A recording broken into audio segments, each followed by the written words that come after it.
Jessica III. I wrote and direct the film Loom, the second film in the block, the sci-fi film. Congratulations. Thank you. Yeah, thank you. Thank you. And outstanding this was your LA premiere. Yeah. Fabulous. LA, you got to see it first. Also, outstanding sci-fi short filmmakers award. Oh wow, Congratulations. great, awesome. Thank you so much. That's very much a surprise. Wow, thank you. Yay. Yeah, thank you. Well earned. Thank you. Tell us how this project came about. Yeah, so the concept came about, I've always, I've had a couple of, kind of very vivid and, hyper-real dreams involving my grandmother. And, the bedside scene was, kind of the first scene that I wrote in the film, when Norah and Jude are talking. And, that just was kind of based off of a moment I had with my grandmother where, the first short film I've ever done, about 8 or 9 years ago now, I submitted the film to, up on the Film Freeway, and I finalized everything, and that night I went to bed, and, my grandmother, I was in, her kitchen from, when I was a kid, and she said, "You made, a really good picture." That was always, the line that she would say, she would call movies pictures and TV shows programs, because it's, her era. But it just felt so hyper real, and normally with dreams that I really do feel that I always forget them anyway. But that one example being one of the two, it just felt so hyper real, and it felt supernatural in a way. It felt like there was actually some kind of tethered reality from afterlife or present live action, and so that's really was the basis of the film. And we tried to I've been very interested in the concept of near future brain chip technologies, and what does the grieving process look like 50 years out from now, and where brain chips are kind of a part of society, but also embedded in the human body. And whenever someone passes away, they get the data vault transfer, and they're able to replay all of those stored memories through that person's perspective. And when I was a kid, we had DV tape and Polaroids, and my parents' generation was Super 8 home movies, and nowadays it's iPhone videos, smartphone photos, all that stuff. And what does it look like 50 years from now with that kind of really advanced tech? So that's kind of the basis of everything. And how did you come up with the Loom? Loom is, yes, the feelings and grief looms over you sometimes when it happens, and it's a little double entendre. So it's that, how the grief looms over you when you're trying to kind of move beyond it, move past it, and also, I view photo albums to be a sort of family heirloom that you inherit. So it's kind of a double play on that, heirloom and the feeling of grief looming over you. Yeah. When you're starting to develop a project like this, what was the process of being able to bring other people in and going, okay, so me and Grandma had a conversation, now we want to go here? Yeah, so not everyone really was too privy to that. That's very much an actor thing, and my sister knows, my sister's my costume designer. She's phenomenal at everything, and she's my life partner with movies and stuff. So yeah, she's just the best. But so she knows that story, and that was very much an actor thing. And I also told my editor, who he was my TA when I was in film school, and we've been we've been collaborators for 12 years at this point since then. So he knew that I wanted some things to feel kind of very free form and very emotionally charged, as opposed to plot based. So we wanted to arrange the picture that way. But aside from that, it was just there's some stuff in production design as well. There's little stuff beds in that bedroom, so there's little bedside stuff on the nightstand that you see, that I kind of had to disclose some reasons to dress it a certain way, because there's just little antique things peppered throughout that scene. But it's kind of a mix, a mixed batch with that. But the actors were kind of the front of it, and I was I'm trying to capture this, and it's films, people perceive it to be romantic or familial or whatever, and I think that's why grief is like the universal feeling behind it, because once you know someone for so long or they're part of your family, like that grief is universal no matter what type of person they were in your life. Yeah, grief was definitely a through line of the shorts we just saw. Yeah, definitely. Yeah. Common thread. Yeah. Which is always, let's talk about grief. So much fun. And it comes out of nowhere whenever you're grieving. So, having this idea of basically grief got delivered to her. Mm-hmm. What was that? What was the process of creating that in your story? Yeah, I think I just started thinking of, something new and interesting, and, think of, it's more of an emotionally charged movie, but also thinking of just concepts and what could be interesting. So I chose to set it 50 years out from now, and, it being delivered to her, I was like, if there's, we eventually chose sci-fi, and sci-fi is being like a backdrop, but like nothing too zany, more of a grounded, kind of work. And there's certain movies, that kind of like inspired it too, but like, with the film, it was just like, it just felt like a natural progression. I was like, all right, well, if it's sci-fi, maybe there's like this chip technology and a headset, and, it's like, there's like a very, like the doctor she speaks to on the phone, we don't really get too much into it, but it's sort of like, it's like a healthcare facility that's kind of just, been overseeing, a patient of theirs, and Norah's been putting it off for a long time, and it just felt like a natural progression when you have like the actual physical lead prop, the hero prop of the actual Loom helmet. It just felt like a nice progression of, having some kind of data vault, and, like memories, stored on it. And it felt like a natural progression to just like kind of have that be like the software almost in a way, and Louis being the software, the driving iOS, that's kind of like, having him be like every person who has like a Louis or a Loom rather has this new brain chip technology. That's sort of like the operating system. It's sort of like my version of Siri, I guess, or something like that. Having that be like the software-based version, and the technology be the tech, and the physical, prop of it all, it just felt like that's like the perfect through line of, transfer of the media. Yeah. What was the VFX conversation? As I was looking at this, it does feel like this is a time in the future, but it also very much feels like this could be tomorrow. Yeah. So what conversation were you guys having when you started to develop that? Yeah, so I only kind of had a VFX suit for about, I think only 8 shots in the film, and then I did all of the other, like the pixel splitting that we saw. So fancy. Yeah.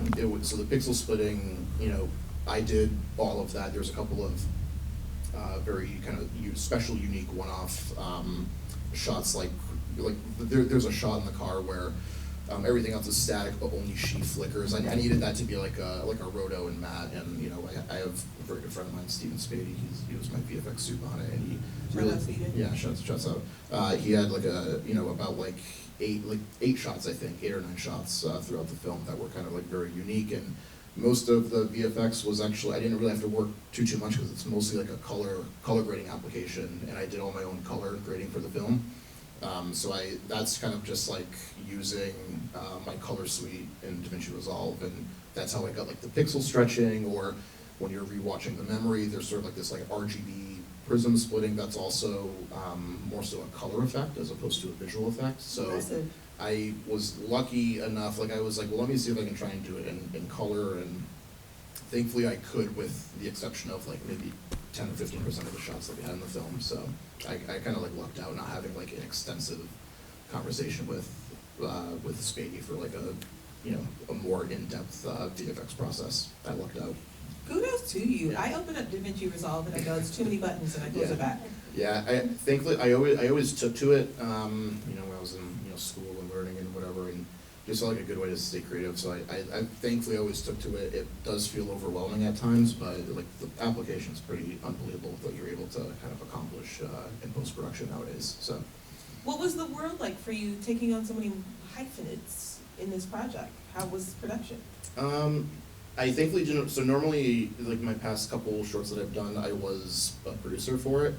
And I am, kind of, producer-ish, but it was really mostly, my producers, Jimmy Luke and FeiFei Ling, they really led the charge, especially like once like we had like one prep day, and then it was a 3-day shoot. We did everything in 3 days, and maybe we could have done it in 2, but I chose to kind of really take our time and let, scenes like the bedroom scene like really breathe a little bit. And so it was a 3-day shoot, and basically once the prep day came around, they really alleviated all of that kind of pressure from logistics and everything and scouting and all that stuff. So I actually kind of like lucked out, because normally I'm trying to also wear that hat on the day, but I didn't have to do that for this one because I had both of them, and that was a huge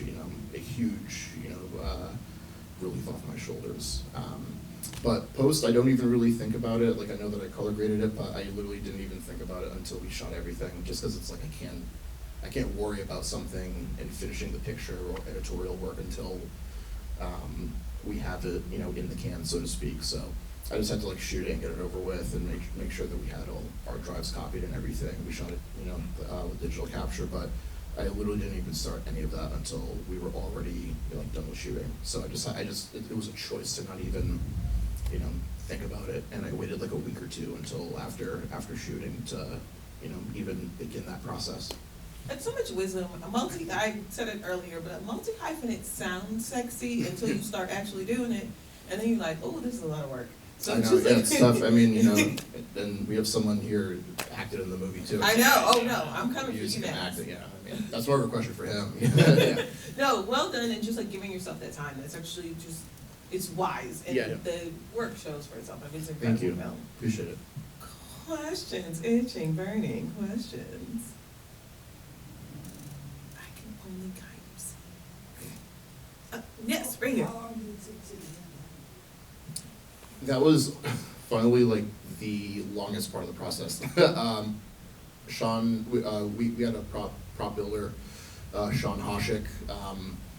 Right when he was really excited to do the project, but he just moved to New York, so, and I'm located in Massachusetts, like south of Boston, and it was actually like the longest part of it, really, because when we were kind of doing the logistical schedule, we basically gave him like probably like a little over 30, somewhere between like 30, 60 days, like 1 or 2 months of just like work and like figuring out and like testing stuff. And we had like a lot of conversations conceptually, and that was like very long because he had a day job. I was working, I had my day job as well, and it's like the indie thing. It's like off hours moonlighting as something, and we eventually reached design, and then after that, I think like the prop that's in the film and on the poster and everything, that is literally the first and only build of it. So we really we didn't have to alter the original concept or design, thankfully. Everything kind of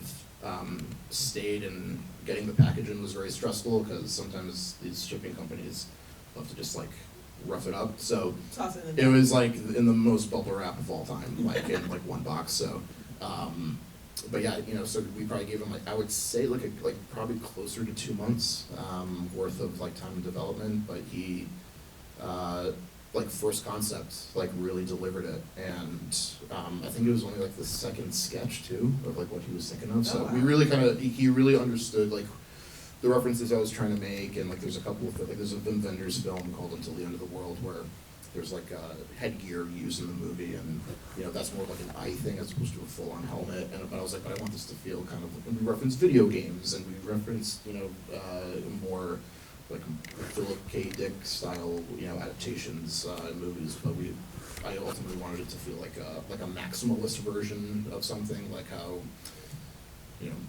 futurism felt in the 80s or something. So that's what we wanted to run with, and he like crushed it, like basically first go. So thank you, Sean Hoshik. Hey Sean, love you both. Any other questions? Right there in the back. The color grading. Oh, thank you, man.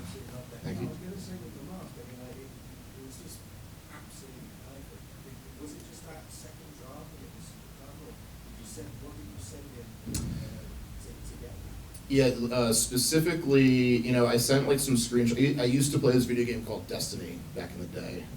So I sent him a couple of references from that, and there's also the Wim Wenders film, and even just like overall sort of, set examples of, like a Terry Gilliam's Brazil is like another thing that felt very, it's like that like 80s futurism kind of thing, and he just like really understood it like right away, and I was like, I don't want it to be like a Pfizer or something, because like Ready Player One like came out like recently, and like there's the whole, also there's like, and I didn't want it to be CG, for time and effort and potential cost of that as well, but also like I didn't want it to be like the the Tony Stark things where he's like waving stuff, or like Her, Spike Jonze's movie Her is like a fully CG application. Maybe 2D, but like some stuff is CG in that. But I chose not to go that route, and I wanted to be very physical. And I was like, I want this to be like a full immersive experience, and that tied in with like our sound editing. When we got into post, like we had a very extensive sound process, and like what do we want things to feel like, and like an inner ear kind of feeling, and you would really only get that kind of style feeling. Like the inner ear mix, like you would really only get that if you had something that was like overhead, over ear design. So if it was a visor, I don't know if that really works too well, especially with the playback.